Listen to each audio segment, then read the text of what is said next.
ये कहानी एक ऐसी आईएएस ऑफिसर की कहानी है जिसने अपने संघर्ष के दिनों में रेलवे स्टेशन पर कुली का काम किया। स्टेशन पर उपलब्ध फ्री वाईफाई का यूज करके अपनी पढ़ाई की, नोट्स बनाए और यूपीएससी जैसी कठिन परीक्षा को पास किया और न केवल पास किया, अच्छी रैंक के साथ आईएएस भी बने। जी हाँ दोस्तों, आज की कहानी है केरल के श्रीनाथ की कहानी, जो अपनी बेटी की वजह से आईएएस बने। आइए शुरू करते हैं शानदार वीडियो को।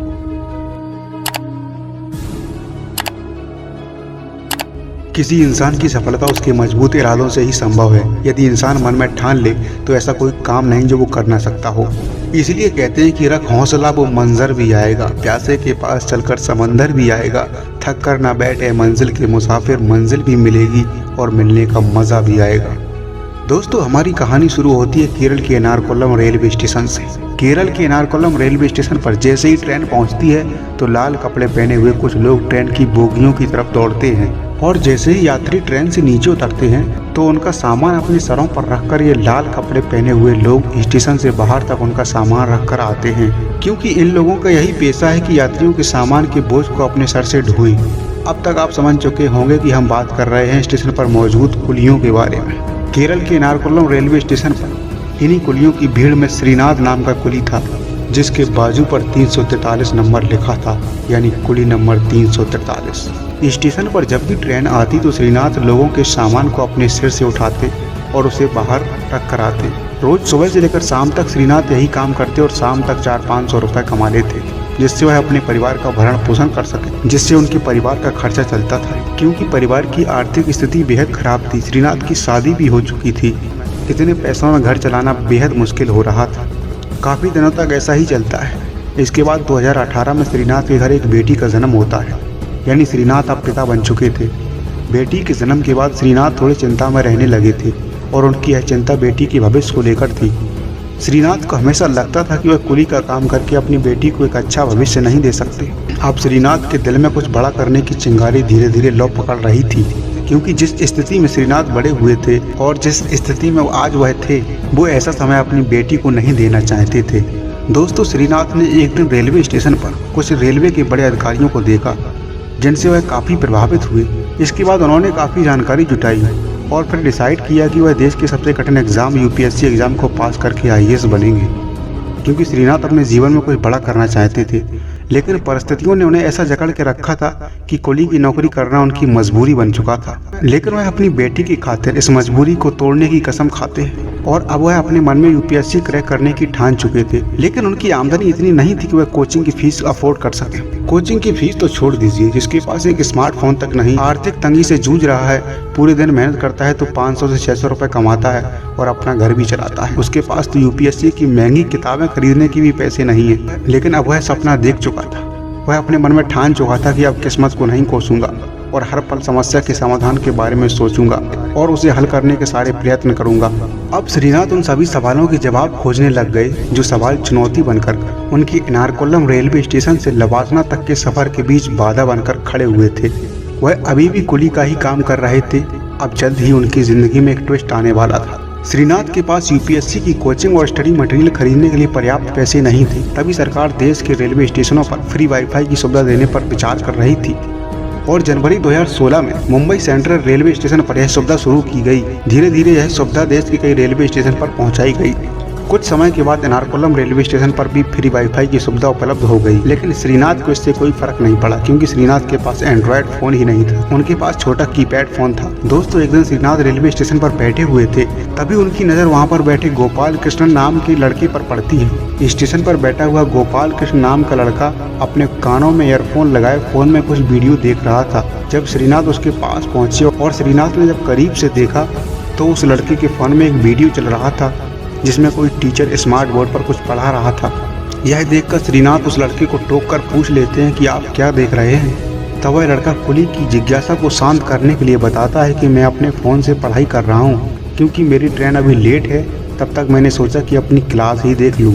फ़ोन से पढ़ाई की बात सुनकर श्रीनाथ उस लड़के से पूछते हैं कि फ़ोन से पढ़ाई कैसे होती है। तभी वह लड़का बताता है कि फ़ोन से आप किसी भी तरह की पढ़ाई कर सकते हैं, स्कूल, कॉलेज और किसी भी गवर्नमेंट जॉब की तैयारी कर सकते हैं और यह सब फ्री में भी उपलब्ध हो सकता है और पेड बैचेस में भी उपलब्ध होता है। फिर श्रीनाथ उस लड़की से एक सवाल पूछते हैं कि क्या यूपीएससी की तैयारी भी फ़ोन से की जा सकती है। एक कुली के मुंह से यूपीएससी की तैयारी की बात सुनकर पहले तो वह लड़का हैरान रह जाता है, फिर दबे स्वर में कहता है कि अगर कोई मेहनती और लगनशील हो तो बिना कोचिंग के मोबाइल से इंटरनेट और यूट्यूब की सहायता से फ्री में यूपीएससी की फुल तैयारी की जा सकती है, क्योंकि सारा स्टडी मटेरियल यूट्यूब और इंटरनेट पर मौजूद है।